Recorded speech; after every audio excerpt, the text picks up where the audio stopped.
Hello, నేను విశ్వేశ్వరరావు.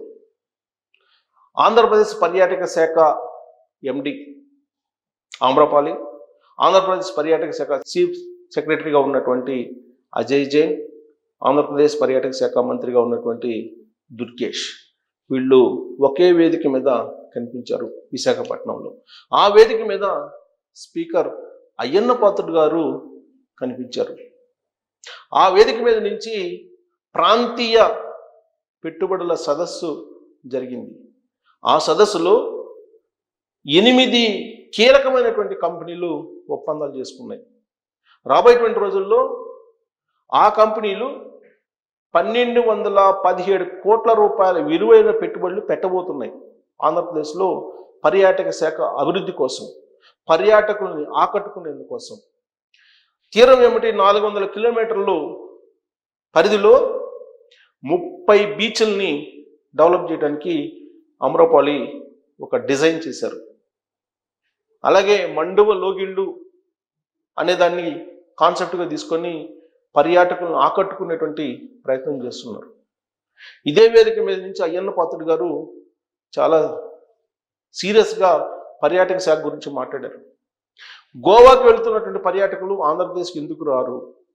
గోవాలో ఏముందని చెప్పి వెళ్తున్నారు, ఆంధ్రప్రదేశ్లో ఏమీ లేదని చెప్పి రావట్లేదు అని ఒక క్వశ్చన్ చేస్తూ, మీరు ఆంధ్రప్రదేశ్కి పర్యాటకులు తీసుకొచ్చిన బాధ్యతను తీసుకోవాలని చెప్పి ఆమ్రపాలి, అజయ్ జైన్, అలాగే మంత్రి దుర్గేష్ కూడా ఆయన సూచించడం జరిగింది.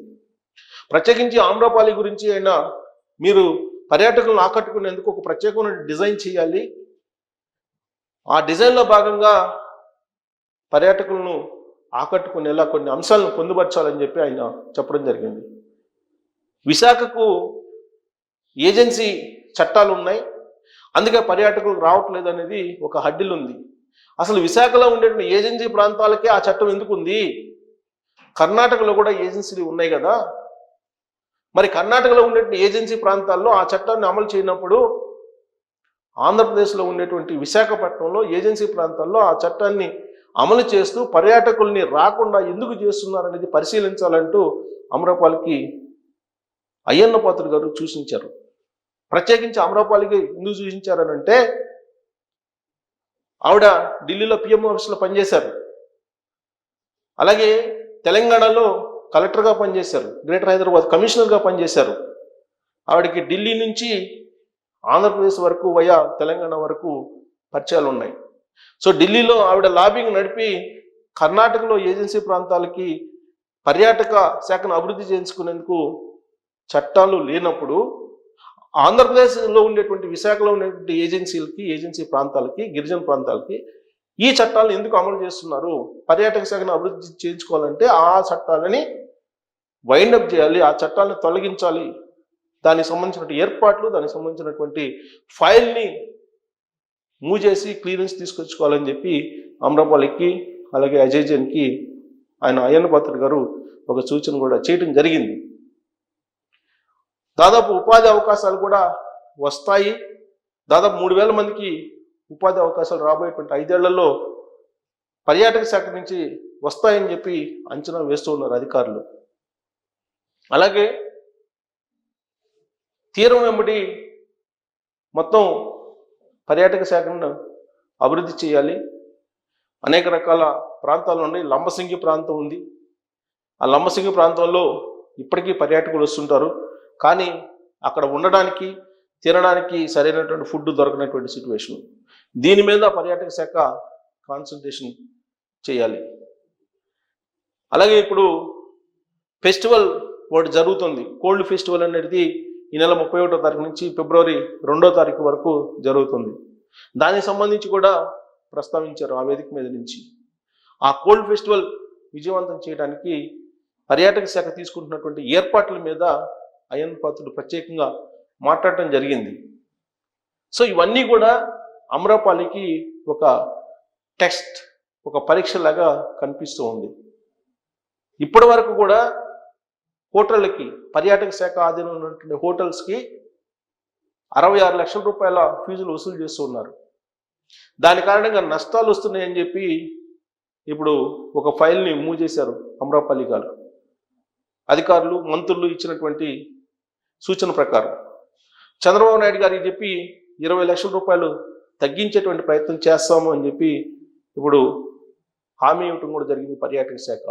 దీంతో పర్యాటక శాఖ ఆధ్వర్యంలో ఉన్నటువంటి హోటళ్ళు లైసెన్స్ ఫీజు తగ్గుతుంది, దాంతో కాంపిటీషన్ పెరుగుతుంది అనేటువంటి ఒక ఒపీనియన్ని వ్యక్తం చేస్తూ ఉన్నారు.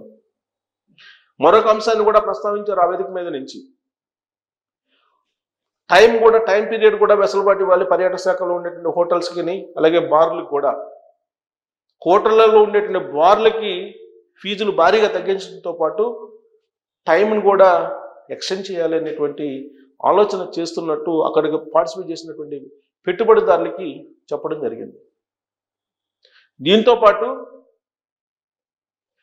అన్నీ చాలా వరకు లీజులకు ఉన్నాయి, ఈ లీజులన్నింటినీ కూడా సమీక్షిస్తామని చెప్పి చెప్తున్నారు. మరి ఆ లీజులను ఎప్పుడు సమీక్షిస్తారు అనేది ఒక ప్రశ్న అయితే, ఇంత పెద్ద సదస్సు జరిగింది వైజాగ్లో, ప్రాంతీయ పెట్టుబడిదారుల సదస్సు.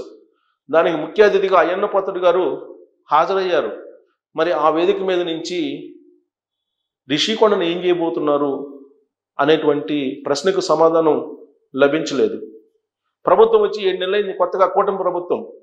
ఆ రోజు నుంచి కూడా రిషికొండను ఏం చేయాలి, 550 కోట్లు పెట్టి అత్యంత విలాసవంతంగా నిర్మించినటువంటి భవనం అది, పైగా పర్యాటక కేంద్రం, దాన్ని ఏం చేయాలి అనే దాని మీద ఇప్పటివరకు ప్రభుత్వం ఒక నిర్ణయం తీసుకోలేదు. దానికి సంబంధించి అమరాపాలి కూడా సమీక్షించలేదు అనేది వినిపిస్తుంది. మరి ఎందుకు సమీక్షించలేదు? దాని నిర్మాణం వెనక మంత్రి రోజా గారు గతంలో ఉన్నారు. అలాగే ఆ రోజు ఉన్నటువంటి అధికారులు అనేక మంది దాంట్లో ఇన్వాల్వ్ అయి ఉన్నారు. దాని మీద ఎంక్వైరీ వేయాలి, ఇప్పటివరకు ఎంక్వైరీ వేయలేదు. ఎంక్వైరీ వేయాలనేటువంటి ప్రతిపాదన కూడా తీసుకురాలేదు. అలాగే ఇప్పటి వరకు ఉన్నటువంటి హోటల్స్ కానీ, లీజుకున్నటువంటి స్థలాలు కానీ, ఇవన్నీ కూడా అప్పట్లో ఉన్నటువంటి వైఎస్ఆర్ కాంగ్రెస్ పార్టీకి సంబంధించినటువంటి కొంతమంది చేతుల్లోనే ఉన్నాయి. వాటిని ఇప్పటివరకు విడిపించలేదు, వాటిని సమీక్షించలేదు. ఎందుకు సమీక్షించలేదు అనేటువంటి క్వశ్చన్ ఆ వేదిక మీద నుంచి పార్టిసిపేట్ చేసినటువంటి వాళ్ళల్లో వచ్చింది అని తెలుస్తుంది. ఇక తిరుమల తిరుపతి దేవస్థానాన్ని కేంద్రంగా చేసుకొని తిరుమల తిరుపతి దేవస్థానానికి సంబంధించి 300 రూపాయల టికెట్లని ఆర్టీసీకి అనుసంధానం చేసి, అలాగే టూరిజం శాఖ కూడా అనుసంధానం చేసి టూరిజంకి అప్పచెప్పారు. అప్పట్లో అదొక పెద్ద కుంభకోణంగా ఉంది, ఆరోపణలు అనేకం ఉన్నాయి, దాని మీద ఎంక్వైరీ వేయలేదు. ఇప్పటికి కూడా పర్యాటక శాఖ ఎండీగా ఉన్నటువంటి అమరాపాలి గతంలో జరిగినటువంటి వాటి మీద పూర్తి సమీక్ష చేసి దాంట్లో తప్పులు జరిగాయా, ఒప్పులు జరిగాయా అనేటువంటి చర్చను ప్రభుత్వం వద్ద ఉంచలేదు. కానీ రాబోయేటువంటి రోజుల్లో పర్యాటకులను ఏ విధంగా ఆకట్టుకోబోతున్నాము అనే రిపోర్టు మాత్రం ప్రభుత్వానికి అందజేశారు అమరాపాలి అని చెప్పి తెలుస్తుంది. అంటే వైఎస్ఆర్ కాంగ్రెస్ పార్టీ గతంలో చేసినటువంటి తప్పుల్ని పైకి రాకుండా అమరాపాలి గారి మీద ఎవరైనా ఒత్తిడి తీసుకొస్తున్నారా? అసలు రిషికొండను ఎందుకు పట్టించుకోవట్లేదు? అలాగే హోటళ్ళు, బార్ల లైసెన్సులు తీసుకున్నటువంటి వైఎస్ఆర్ కాంగ్రెస్ పార్టీకి సంబంధించి కొంతమంది ఉన్నారు, లీడర్లు, వాళ్ళ ఆధీనంలోనే ఉన్నాయి. హోటల్స్ కానీ, కొన్ని లీజుకు ఉన్నటువంటి స్థలాలు కానీ, ఇవన్నీ కూడా మరి వాటిని ఎందుకు రివ్యూ చేయట్లేదు? కేవలం ఈ ప్రాంతీయ సదస్సులో రాబోయేటువంటి రోజుల్లో